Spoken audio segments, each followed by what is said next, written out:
The key to handicapping a big college basketball card such as Saturday's is you've got to quickly be able to narrow down the field.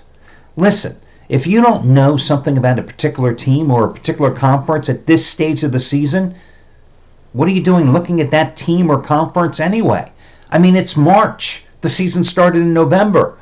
Me personally, I haven't played a game in the Ohio Valley Conference or the Summit League all season long. I'm not about to now. Forget about it. There are conferences where I simply don't win. The Mid-American Conference, for example. You're not going to find me betting a game in it now. So when I'm narrowing down that card, every single game in the Summit League, in the Ohio Valley Conference, in the Mid-American Conference, I just skip right by them. You go to the teams that you habitually do well with. And that's the key. So yesterday, I had a collection of 5 games. And it didn't take me long to find those 5 games on the board. I mean, there were about 20 games in all that I looked at yesterday when I was narrowing down the field. But I eventually got down to those 5 games. I talked about 4 of them here on the video report. I gave you 3 of them as free plays and won them all. Texas Tech with the road win over TCU, Villanova with the home win over Butler, and LSU with the road win over Alabama. I discussed how I liked Michigan State a little bit against Indiana in revenge, but I was extremely worried with Nick Ward out that if Michigan State couldn't win at home in overtime with Ward in the lineup, how could they win on the road? And you saw that they didn't. And then it came time to pick the best bet among those 5 games. Now you notice I talked about 4 of them right there. I told you in the video report yesterday the play that I really liked among the 3 free plays that I gave you was Texas Tech. But there was one game that stood out among all the others. And I'd used Texas Tech and Villanova and LSU so many times this season. But there was one game that stood out head and shoulders above the others. And it was the game that I had as yet another Raise the Bar 20-dime release. Gonzaga. Because I have used Gonzaga so many times this season. I had no issues with laying 9.5 points on the road against St. Mary's. Because they had beaten the hell out of St. Mary's as a 17.5 point home favorite, so I figured, hell, 9.5, I'm in. And they got the job done. And those Raise the Bar 20-dime releases over the past 11 days in college hoops, I'm now 6-1 with them. But I'm going to tell you something, guys. We've got the tournament right around the corner. And, of course, Gonzaga has to deal, even though they've won 20 straight games, even though they just went 16-0 in the West Coast Conference, they've got to deal with their own conference tournament as well. They're inevitably, unless they have a major slip-up in the West Coast Conference tournament, they're inevitably going to be a number 1 seed. And they're in the running to be the overall top seed for the dance if they win out in their conference tournament. But, I'm telling you, this is not necessarily a great team. Yeah, they beat Duke by a bucket early in the season, but, you know, I look at this team, even though I have a couple of very good, talented big men, even though they have a senior point guard, I just wonder if they're that good. Yeah, they lost those back-to-back games back in December to North Carolina, and North Carolina team that I don't really think is that good. They lost to Tennessee, a Tennessee team that had that nice run as the number 1 team in the nation, and they didn't deserve to be number 1. They're just a nice, very good team. But who has Gonzaga played, really, outside of the non-conference portion of their schedule early in the year? And again, a talented team. But are they a team that can make a deep run in the dance? From a guy who has bet them a lot this year, I'm not necessarily filling them in to go to the Final Four when it comes time to do my bracket. Just an observation here, even before we get to that stage a couple of weeks from now when we go crazy with March Madness. Okay, listen, you know me. When I'm on a roll, I believe in pressing the action. I'm coming right back with another Raise the Bar 20-dime release today. Again, 6-1 with them over the last 11 days in college hoops. I have another one going today. It's the game between Marquette and Creighton, and just like all the other ones, you are getting it for half price by using coupon code HALF.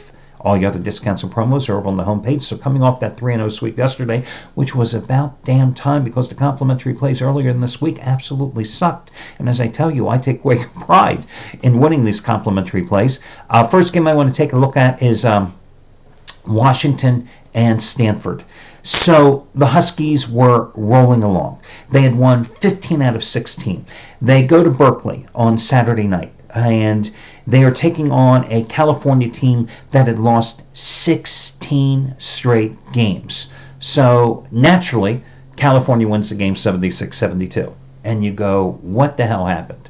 Well, Washington, didn't matter. They backed their way in to winning the regular season championship in the Pac-12, and it's been a horrendous year for the Pac-12.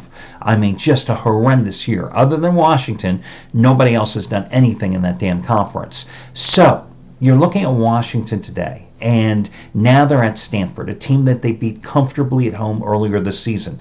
Can they rebound? Well, that's not the question you have to ask. The question you should say to yourself, are you getting tremendous line value in this rematch today? And the answer is, you bet you. Because this line is 2. And here's what you have to say. And when you analyze this game, you have to say to yourself, my God, if they had done which was expected on Thursday night and beaten the hell out of California instead of losing that game, inevitably Washington would have been laying 5 points, 6 points today. Instead, you're getting a discount. You're asked to be laying only 2. And that's worth the price to admission. And why Washington, I think, is a great play here in this one.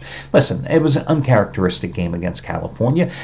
And I think that you have to realize a lot of times, when you're a bunch of 18 to 22-year-olds, you look at your opponent, you're on the road, and you say, my God, these guys have lost 16 straight games. We just show up, we put on our uniforms, we roll out of bed, we win this game. It doesn't always work that way. And consequently, California forced 18 turnovers that led to 34 points. It was just a bad game. So bottom line is that Washington won the first game comfortably, 80-64 at home on January 17th. In that game, Stanford was a miserable 3 for 15 from three-point range. Cardinal coming off a 98-50 win at home against Washington State on Thursday, and Washington State had been playing well. Stanford is a much better team at home than on the road because they had lost their previous 2 games easily at Arizona and Arizona State by double-digit margins. They've won 4 straight at home. But I like the fact that Washington's head coach, Mike Hopkins, was very critical of his team following that loss on Thursday to California. Some of his quotes, he said that the Bears out-hustled his teams. The Bears out-toughed his team. He said that he was looking to get his team to regain the momentum heading into the postseason. He alluded to the fact that his team didn't play with any passion, that they didn't play with a chip on their shoulder on every single possession. This was a guy that was motivating his team for this game today, 48 hours in advance. And I think that you're going to see an inspired effort here today from Washington. Also, something else to be aware of. Stanford starting point guard Davis, Dejan, I think is how you pronounce, or Dejan, I think is how you pronounce his first name, who originally committed to play at Washington before eventually going to Stanford, averages about 12 points and 5 assists a game. He left that game against Washington State with a ankle injury in the first half. His status today is up in the air. All the more, I like Washington in this particular game. Another game that I handicapped that I thought was kind of interesting is the Louisville game against Notre Dame. This Louisville team is just totally fallen apart. They've lost 3 straight in 5 of their last 6. Home finale. They're not going to win their final game of the season because that's at Virginia next weekend. They're coming off a 66-59 loss at Boston College on Wednesday. That's the 3rd straight game. They have scored less than 60 points. They shot just 32.8% in that game from the field. 3-pointers, they were even worse, just 20.8%. Actually, it's the 4th straight game they've scored under 60 points. Must win, as I said. Notre Dame coming off a 68-61 loss at Florida State on Monday. They've lost 4 straight. They're 1-6 on the road. Only problem I have in this game is that Louisville is a 9-point favorite. If this is a month ago, when Louisville was playing so well, the Louisville team that went to North Carolina and beat the hell out of the Tar Heels, the Louisville team that was playing and had won 5 straight games and 7 out of 8 going into the first week in February, that Louisville team mops the floor with Notre Dame. This Louisville team, I think Louisville's to play. I'm not sure. So I'm just going to stick with Washington as your official free play today and wish you well and talk to you again tomorrow when we do this one more time.